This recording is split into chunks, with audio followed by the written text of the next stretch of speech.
WGAL News 8 begins with breaking news. Good morning and thanks for joining us here at 5 o'clock on Monday morning. We do begin with breaking news that we are following the death of Pope Francis. He has died at the age of 88. This is according to officials at the Vatican.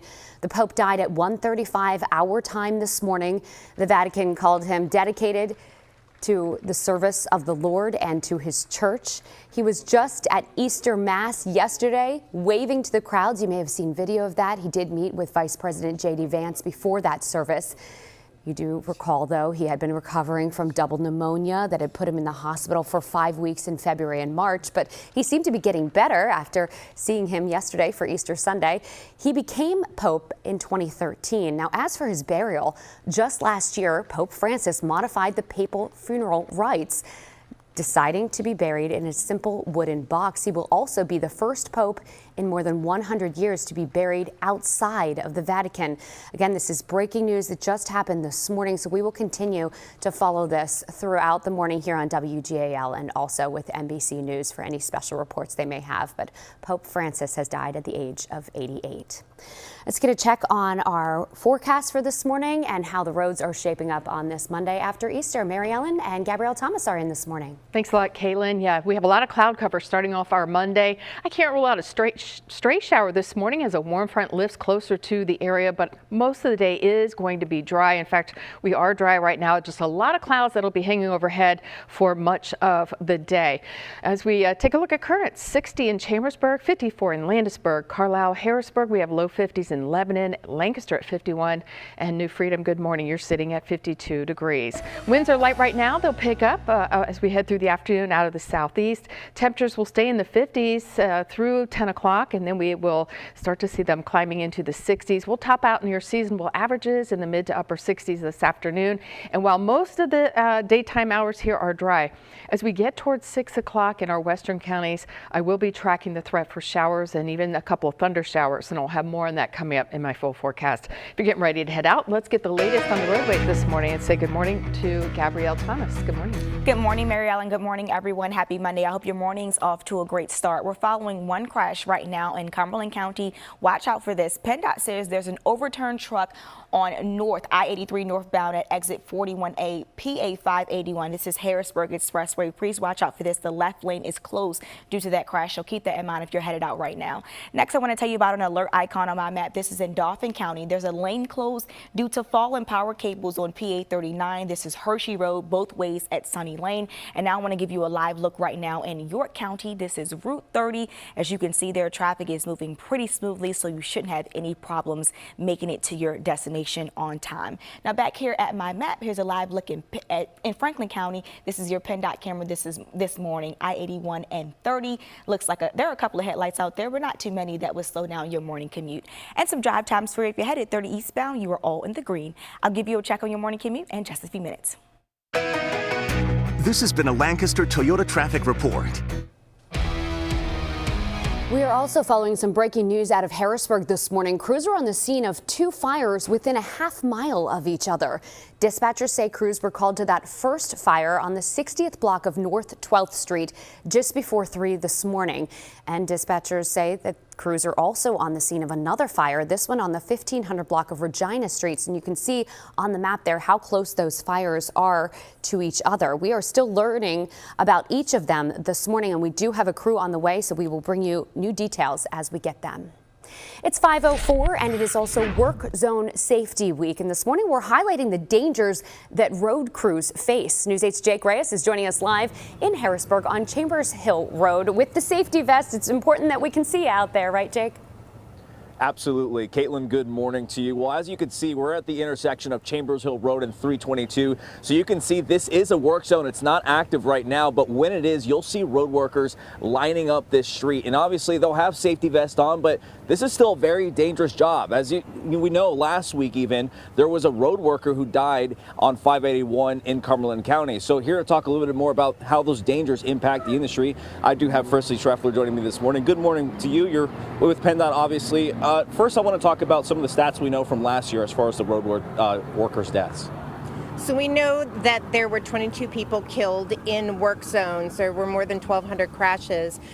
It's actually more motorists that are killed in work zones or injured in work zones than our own employees. Yeah. Well, when your employees see things like that, and even people who may be interested in getting the job, how does that impact them, and also the job outlook as well? Well, it's very traumatic, whether it's our employees or a contractor's employee. Even watching a motorist get injured or killed in a work zone, you realize, your own mortality. A lot of times these guys on maintenance jobs especially, the only thing between them and the car is a cone. It's not even a concrete barrier. Yeah, and last year the state started this initiative where they started putting work zone cameras in work zones to detect the speeds to see if drivers are going over the speed limit in work zones. Has that helped the issue at all? So actually we piloted work zone cameras across the state. Then in March last year we actually started, law enforcement could go ahead and enforce it.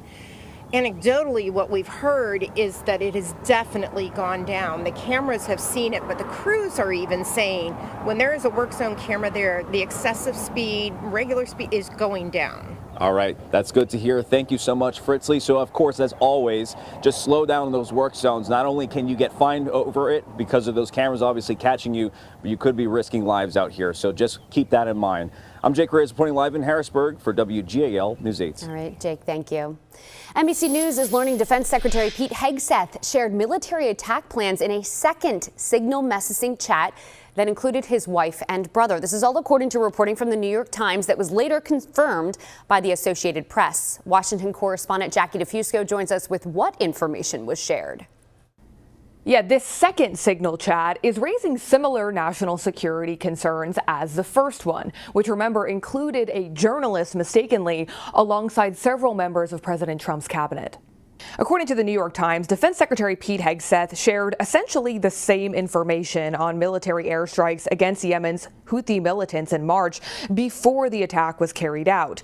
Both chats were carried out on Signal, a commercially available app that is not authorized for sensitive or classified communications.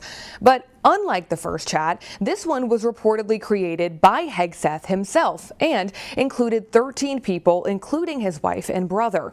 In response to the article, the White House accused, quote, recently fired leakers of trying to undermine the administration. That statement adding, quote, no matter how many times the legacy media tries to resurrect the same non-story, they cannot change the fact that no classified information was shared. Multiple current and former officials, though, have disputed that. And lawmakers like Senate Minority Leader Chuck Schumer are raising concerns, writing on X Sunday, quote, we keep learning how Pete Hegseth put lives at risk, but Trump is still too weak to fire him. The Defense Department's acting inspector general is currently conducting an investigation into that first Signal chat, which was a bipartisan request from leadership on the Senate Armed Services Committee. The ranking Democrat on that committee is now urging the IG to also look into this second Signal chat. Reporting in Washington, I'm Jackie DeFusco. AmeriCorps staff members are the latest government employees now searching for a new job. The federal agency focuses on national service and volunteerism. Early last week, the Trump administration told members of the National Civilian Community Corps they would be discharged from their service terms early. Now, one former member is describing how she found out. During our lunch period, they just called us in and told us that the program was over and that we would be leaving that night. So many people were crying because people's entire lives just got upended in 2 sentences. Pennsylvania U.S. Senator John Fetterman is reacting to the cuts. He served in the Corps in Pittsburgh after graduating college, and he says a stipend he made through that program helped him pay for his graduate degree. Fetterman told the Washington Post the program is not DEI or, quote, woke. He says it is national service.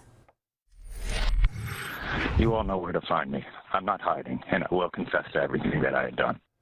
Investigators say that is the voice of Cody Balmer, the man accused of making a 911 call after breaking into the governor's residence in Harrisburg last weekend and setting it on fire. His next court appearance is set for this week.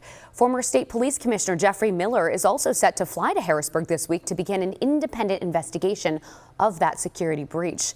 Restoration crews also continue to work in that home so the governor and his family can move back in. Meanwhile, some events at the governor's residence are expected to continue. An egg roll to celebrate the Easter holiday is planned for tomorrow. It's 10 after 5, and right now in Dauphin County, crews are looking into what started a house fire in Grattsboro. Investigators say that fire happened yesterday morning on the 200 block of North 2nd Street near East Market Street and North Spruce. No injuries were reported there. Two kayakers had to be rescued after going over the Dock Street Dam in Harrisburg. The Harrisburg Bureau of Fire's battalion chief tells us those kayakers were in extremely fast, dangerous water around 3:30 yesterday afternoon when they were rescued by a nearby boater. This comes just weeks after the city of Harrisburg was named in a new federal lawsuit alleging negligence in a deadly boating accident also at the Dock Street Dam 2 years ago. In Lancaster County, police say a crash involving a horse and buggy caused both lanes of a bridge to shut down. This happened yesterday morning around 7:30 on the Normanwood Bridge. That's in Marduk Township. According to the Rawlinsville Volunteer Fire Company, that buggy had severe damage, but no one was hurt, and that includes the horse. State police are still investigating that crash.